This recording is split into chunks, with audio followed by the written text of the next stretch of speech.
لله رب العالمين والعاقبة للمتقين والعاقبة أهل التقوى واليقين ثم الصلاة والسلام على الرسول المصطفى المحمود الأحمد والمصطفى الأمجد صاحب وقار السكينة على مدفون بأرض المدينة مولانا مولى الحسنين جل الحسن الحسين حبيب إله العالمين أبي القاسم محمد اللهم صل على الذين أذهب الله عنهم الرزق وسخرهم تسخيرا اللهم صل على محمد وعلى وعلى آله الطيبين الطاهرين المعصومين واللعنة الدائمة على أعدائهم أجمعين إلى قيام يوم الدين أما بعد فقد قال الله الحكيم في كلام المجيد وفرقان الحميد وهو أصدق القائلين وقوله الحق بسم الله الرحمن الرحيم فمن هاجك من بعد ما جاءك من العلم فقل تعالوا ندعو أبناءنا وأبناءكم ونساءنا ونساءكم وأنفسنا وأنفسكم ثم نبتهل فنجعل لعنة الله على الكاذبين صلوات محمد وعلى اللهم صل على سب سے پہلے میں عید مباہلہ کی مناسبت سے امام زمان رضی اللہ عنہ شریف کی خدمت میں اس کے بعد آپ تمام مومنین کی خدمت میں حدیہ تبلیغ پیش کرتا ہوں. میں نے آپ کے سامنے سرنامہ کلام جو قرار دیا وہ قرآن حکیم کی وہ آیات ہیں کہ جو عید مباہلہ سے مناسبت اور مطابقت رکھتی ہیں.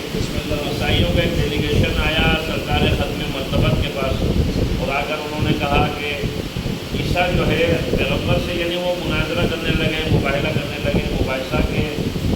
عیسیٰ جو ہے بنا باپ کے پیدا ہوئے تو لہٰذا یقیناً وہ اللہ کے اللہ بندے ہیں وہ اللہ کے بیٹے ہیں تو لہٰذا چونکہ بنا باپ کے پیدا ہوئے تو پیغمبر نے فرمایا کہ اگر جو ہے عیسیٰ کے بارے میں تمہارا یہ گمان ہے تو تمہارا آدم کے بارے میں کیا گمان ہے؟ آدم کے تو نہ ماں ہے نہ باپ ہے. خدا علی کل شیء قدیر ہے جو کہتا ہے کن اور کہتا ہے ہو جا فیکون وہ ہو جاتی ہے. اس کی قدرت کے لیے کوئی بڑی بات نہیں ہے. انہوں نے مانے نہیں تو پروردگار عالم نے جبریل کے ذریعے آیت بھیجی یعنی فمن حاجک من بعد ما جاءک من العلم یعنی جب آپ کے پاس علم آ جائے فقل تعالوا ندعو ابناءنا وابناءکم آپ ان سے کہیں کہ تم اپنے نفسوں کو لاؤ وانفسنا وانفسکم ثم نبتهل فنجعل لعنة الله على الكاذبين یعنی تم اپنی عورتوں کو لاؤ ہم اپنی عورتوں کو لائیں اپنے نفسوں کو لاؤ اپنے نفسوں کو لائیں تم اپنے بچوں کو لاؤ ہم اپنے بچوں کو لائیں اور میدان میں کریں مباہلہ اور جو جھوٹا ہوگا اس پہ خدا کی لعنت ہوگی. لہٰذا وہ جو ہے پیغمبر جب بھی کسی جنگ میں جاتے تھے تشریف لے جاتے تھے تو ہمیشہ ان کا طریقہ کار یہ ہوتا تھا چاہے کوئی جنگ جیتے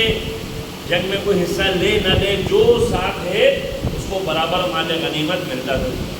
اب چونکہ آیت کے اندر ہے کہ جو جھوٹا ہے اس کو خدا کی لعنت تو پیغمبر نے فرمایا جس نے پیدا ہونے سے لے کر آج تک جھوٹ نہ بولا ہو کل وہ میدان مباہلہ میں میرے ساتھ جائے گا. اچھا کسی عورت نے نہیں کہا یا رسول اللہ ہم میرے ساتھ نہیں جاؤ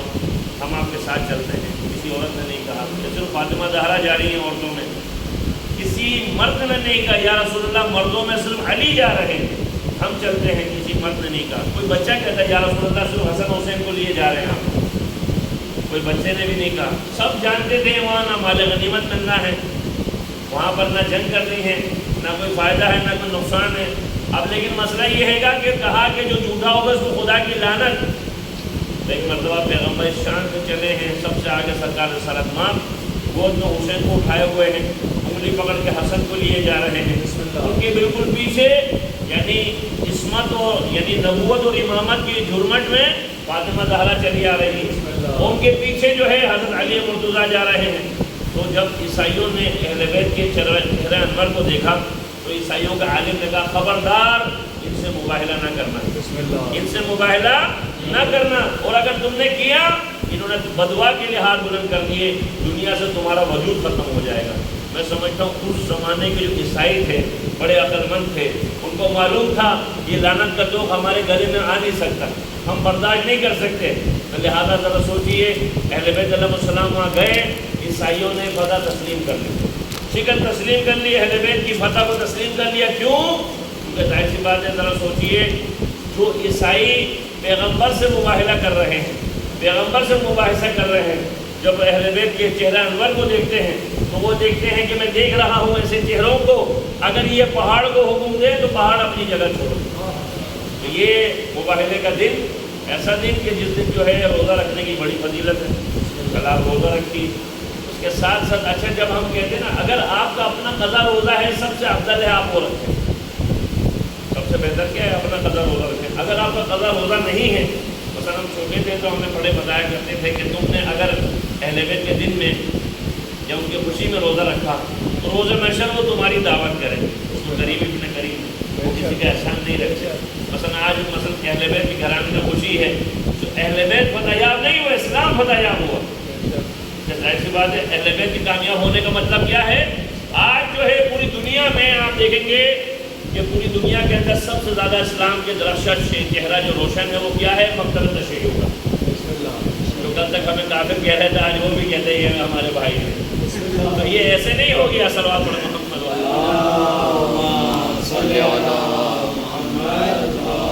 حالانکہ اس وقت جو ہے پوری دنیا کی نگاہیں جو ہے یعنی آیت اللہ خامنہئی کی طرف ٹکی ہوئی ہیں، حالانکہ ان کی اپنی عمر جو ہے 85 سال سے زیادہ ہے، 90 سال سے زیادہ ہے، مگر وہ اس وقت جو ہے تقویٰ کے اس شباب پہ ہے کہ جیسے کہتے ہیں کہ مالک اشتر کہ جس کی ایک آنکھ جو ہے ایک آنکھ پہ کپڑا تھا اور اس کے علاوہ جو ہے کمر میں نا پٹکا باندھتے تھے مالک اشتر، مگر چونکہ انتخاب کردہ مولا علی تھا۔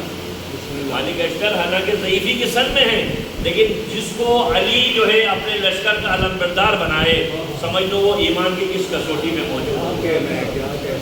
اور یہ عالم تھا مالک اشتر کا کہ وہ کہتے تھے کہ مولا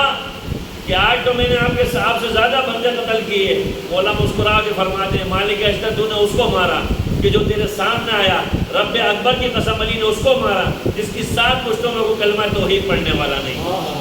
صلوات پڑھو محمد خدا کی بارگاہ میں دعا کرتے ہیں خداوند عالم حق محمد وآل محمد، کیونکہ حضرت آدم علیہ السلام کی طرح کی اولاد جو ہوا، ہم یہ نہیں کہہ سکتے آدم سے خطا ہوئی، اگر آدم سے خطا ہوگی تو عصمت نبوت میں فائد نہیں ہے، ہم کہتے ہیں ترک اولا،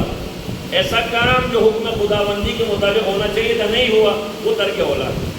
غلطی اور ترک اولا میں فرق ہے۔ تو لہذا آدم کی اس دعا کو بھی مقبول ہوا اہل بیت کے صدقے میں۔ پروردگار بحق زہرا وعلیہا وبعلہا وبنیہا، جتنے یہاں ہاتھ تیری درگاہ میں بلند ہیں ان کی کل مومنین کو کسی ذلیل کمینے کا محتاج قرار نہ دے۔ پروردگار تجھے تیری عزت و جلالت کا واسطہ